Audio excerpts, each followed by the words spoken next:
बारू गदा राइल चिका नाइल हवे पेट हो सब कुछ लौके पेन तारू जब नेट हो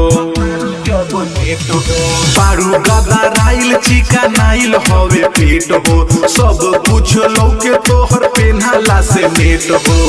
कोइलू दीवाना दाया कन खिदा बाके कोइलू दीवाना दाया कन खिदा बाके ले ले 100 टकिया है थोड़ी में ठेका के ले ले 100 टकिया है थोड़ी में ठेका के 100 टकिया है थोड़ी में ठेका के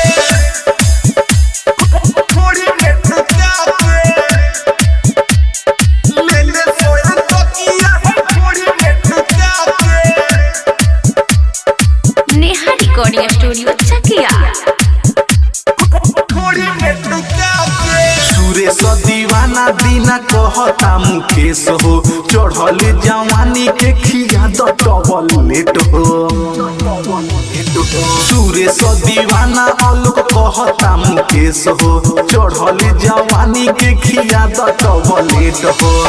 काट जनी ओठ अपन दांत से दबा के काट जनी ओठ अपन दांत से दबा के ले ले 100 टकिया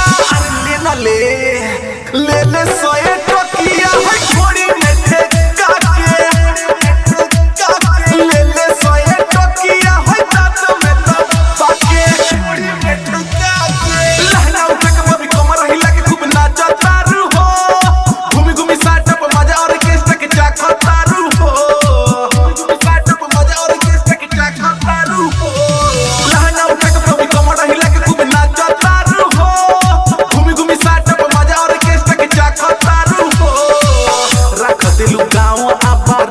के हिला के रख दिल गाँव अब राती के हिला के ले ले 100 टकिया है थोड़ी में ठेका के आओ आओ ले ले 100 टकिया है थोड़ी में ठेका के। Mix by Neha films Chakiya.